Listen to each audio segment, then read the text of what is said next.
नमस्कार प्रिय दर्शकों, क्या आपने कभी महसूस किया है कि साल में एक ऐसी रात आती है जब हवा सामान्य से अलग लगती है, जब मन अपने आप भीतर की ओर खींचने लगता है, जब नींद आंखों से कोसों दूर भाग जाती है। वो रात है महाशिवरात्रि की रात। लोग कहते हैं यह शिव और पार्वती के विवाह की रात है। कुछ कहते हैं यह वह रात है जब शिव ने हलाहल विष पिया। लेकिन दर्शकों, क्या आपने कभी सोचा है कि क्यों इसी रात ग्रह, नक्षत्र और पृथ्वी एक विशेष स्थिति में होते हैं? क्यों योगी कहते हैं कि यह कॉस्मिक एनर्जी की सबसे प्रबल रात है? और क्यों कहा जाता है कि अगर इस रात आप सही विधि से जागरण करें तो आपकी चेतना कई गुना बढ़ सकती है?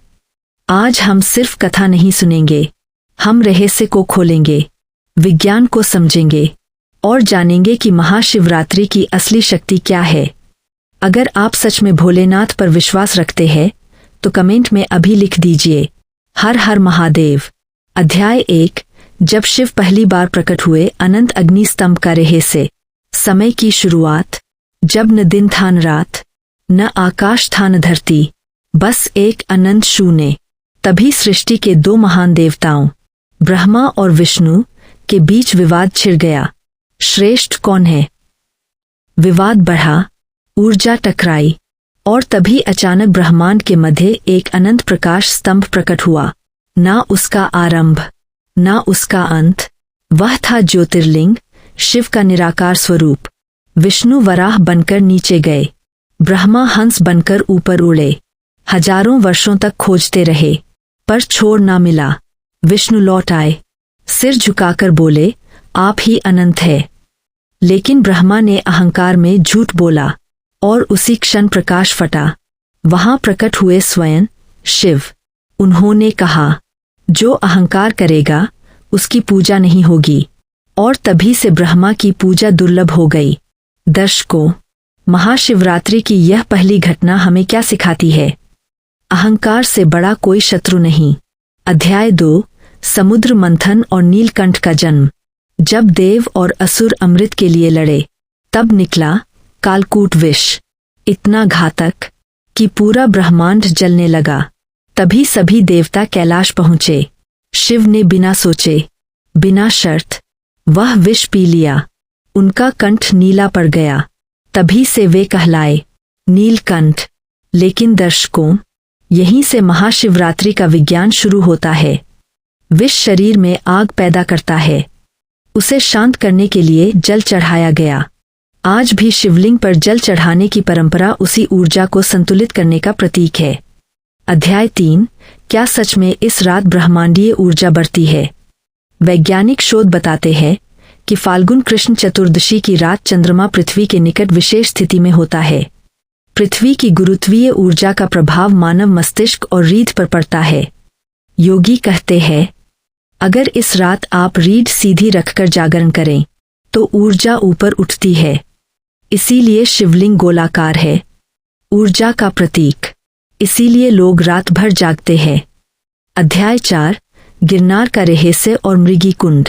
गुजरात के गिरनार पर्वत की तलहटी में स्थित है एक रहस्यमय स्थान, मृगी कुंड।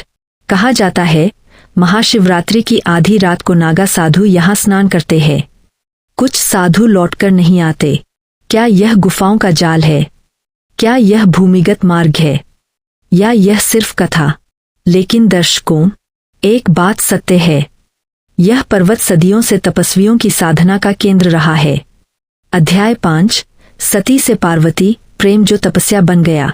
जब राजा दक्ष ने शिव का अपमान किया तो सती ने अग्नि में प्रवेश किया। शिव टूट गए, समाधि में चले गए। फिर जन्म हुआ पार्वती का। उन्होंने घोर तपस्या की, हजारों वर्ष। अंततः शिव प्रकट हुए, विवाह हुआ और वही दिन कहलाता है महाशिवरात्रि। यह सिर्फ विवाह नहीं, यह चेतना और ऊर्जा का मिलन है। अध्याय 6, क्यों नहीं बजाया जाता शंख? कथा है कि शिव ने शंखचूड़ नामक असुर का वध किया। शंख उसी का प्रतीक माना गया, इसलिए शिव पूजा में शंख वर्जित है, जबकि विष्णु पूजा में अनिवार्य। यह हमें क्या सिखाता है? हर देव की ऊर्जा अलग है। अध्याय 7। एक शिकारी और शिवरात्रि का चमत्कार। एक शिकारी भूखा थका हुआ बेलपत्र तोड़कर नीचे गिराता रहा। उसे नहीं पता था नीचे शिवलिंग है।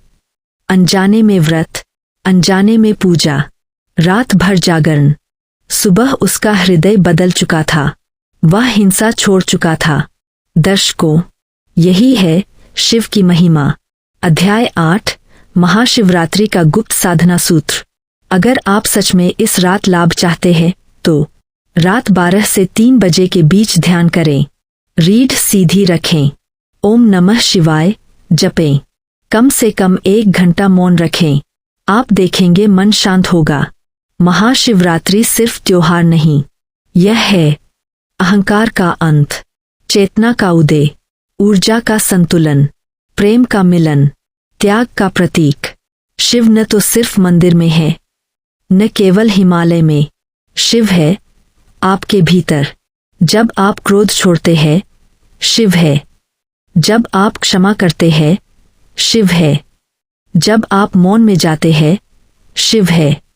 अगर आपने आज कुछ नया सीखा हो तो कमेंट में लिखें। हर हर महादेव। वीडियो पसंद आया हो तो लाइक जरूर करें। चैनल को सब्सक्राइब करें ताकि ऐसे ही रहस्यमय और ज्ञानवर्धक वीडियो आप तक पहुंचते रहें। जय हिंद, जय भारत, हर हर महादेव।